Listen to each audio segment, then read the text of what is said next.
Hello, everyone. I'm Jenna Allen, trauma recovery hypnotherapist, life coach, and lifelong learner. Quick introduction to me, because of my own struggles with interpersonal relationships and executive functioning, I began developing genius strategies for personal growth, communication, and organizing life's pretty and not so pretty chaos. Chaos actually seems to be the only constant in my life due to my own struggles with mental illness, and this has led me to stop the fight with chaos and learn to embrace it and create a life with much less struggle and suffering. Years ago, my acquaintances in my social circles and events that I was attending were all asking me how I was transforming before their eyes, and telling them how led me to realize that there were things that I tried that didn't work, and there were others that did work. And they worked to bring me more peace, less illness, more energy, less worry. And through that process, I had combined what I was learning into methods of growth and expansion that worked for me. And I started to, with this inquiry from my friends, I started to realize that they worked for others too. Because I started to teach them to them. And so here I am, 10, 12 years later, something like that, bringing you all the strategies, tips, tools, tricks, and hacks to loving yourself, getting along with people, and functioning in this chaotic life that we live, and to embrace a new friendly relationship to the chaos that is really our magical lives. I've been saying something a lot to, pardon my airplane, I came out to record with the sound of the birds in the background. I've been saying something a lot to my clients lately, and that is allowing ourselves to be with our shadow pieces creates space for resolution to enter. So we'll unpack that a little bit. To me, as a spiritual person, this means that I create space so the divine can enter. So source, spirit, God, whatever you like to call it, can come in, and we can only invite our intuition, our gut feelings. We can only invite divine in when we make space for it. For my not so spiritual friends, it's the place where our subconscious inner magician can enter. That's the part of us that's hidden from even our own sight, but is solving problems on our behalf in this hidden background, right? We've all experienced that when we're trying to solve a problem. We take a break from it, and as soon as we return to it, the answer just appears before us, or comes from our mind in some kind of way, as if it's been hidden in some reservoir there the whole time, right? And that's because their inner mind was working out the solutions all the while we were busying ourselves somewhere else, right? Well, the success of the psychology industry is centered on the magical process of delving into people's hurts, their aggressions, their failures, and lack, to uncover the muck and shit that brings chaos to their lives. And the fact that somehow doing this delve into the depths of our psyche changes those hurts into achievements, the aggressions into compassion, failures into achievements, and lack into prosperity, there's no doubt that people benefit from this work. But why is that, right? When we are interacting with the world, we aren't always doing so from just our present moment awareness. We are tainting everything that we see and do with our program conditioning, and we're making unconscious decisions all the time. Literally every decision we make, millions of them a day, are made from an unconscious place. We think we're consciously thinking about something, but even in that logic and that conscious thinking, there's all these undertones of subconscious things that are influencing those decisions that we make. And these can be tiny micro decisions, for example, to say or not say something during an interview, or major decisions like whether to stay with a partner. And I'm actually learning in my doctorate program that our mind is so habitually conditioned by the environment that we can almost never know what's truly impacting our decision making. For example, one study shows that people will be less likely to help someone in trouble for 24 to 48 hours after they've seen a violent film or movie. Interesting, yeah? In any given conversation, we have the shadow aspects of our personality that are present. They are hidden even from our own mind, influencing our interactions and our decisions. Minute decisions that we're making in every moment are having an impact on what we do, and what we do impacts how we manifest in the world. Whether what we're manifesting is in alignment with our conscious desires or in alignment with our hidden unconscious fears and programming, right? And really quick, programming is just cultural and societal conditioning, right? We learn things growing up and they kind of stick with us and they stay with us in the subconscious mind, and we make decisions from there for the rest of our lives, and not even realizing that this is what's happening. So that's just one example, but we are interacting with these conditioned responses literally all day, every day.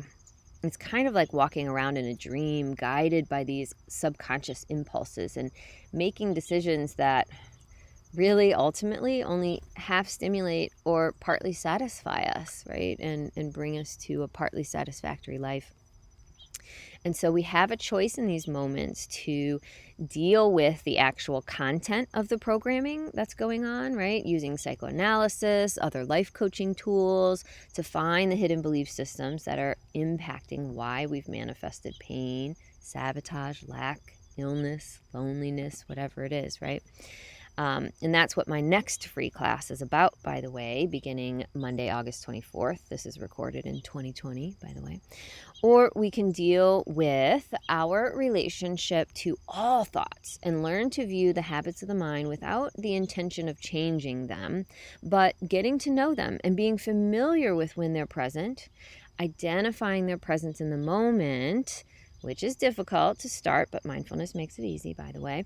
And then when they arise in a moment of interaction with someone else or in a decision that we're making, then we have the power to choose a new way. We can choose to make a decision based on our programming or based on what we truly value. For example, in a moment that I'm irritable with my family member, I'd rather be creating conscious harmony, and I value connection over anger.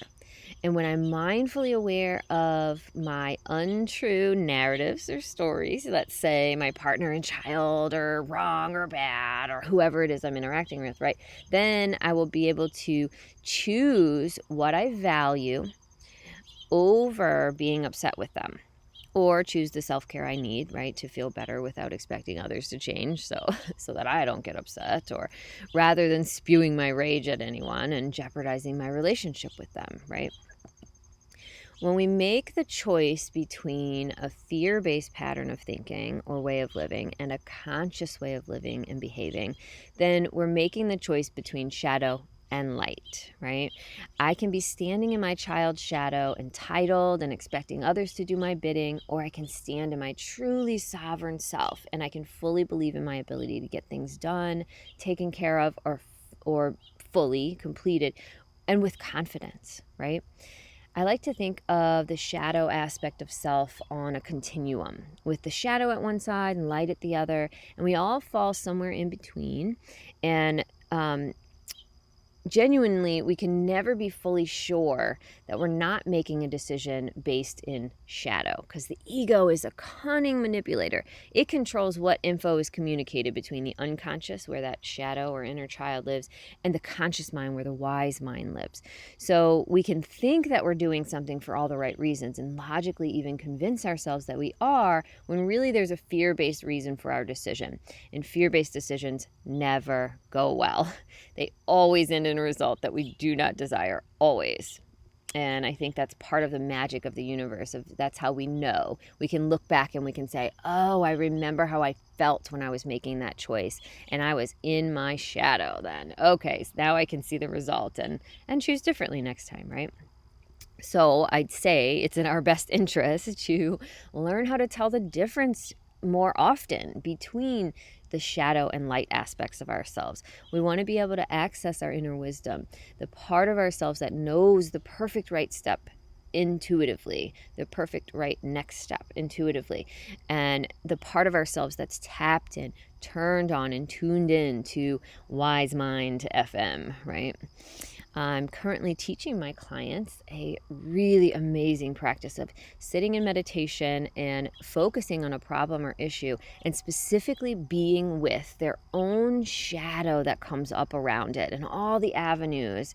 Eyes closed, they can see how their fears are playing out in their decisions. They can see the shadow's impact on their relationships and all of the hidden ways the shadow's coming up for them around that. And when we sit with a particular topic, like a circumstance, a relationship, or a decision that we have to make, or pain in our body, whatever it is, and we allow ourselves to delve bravely underneath, be humble, and see and feel through all the hidden shadow pieces, and humbly admit that there are even shadow pieces we're not aware of that are coming in and creeping in and impacting our decisions and our lives, then when we do this, we're gifting ourselves with the power of choice.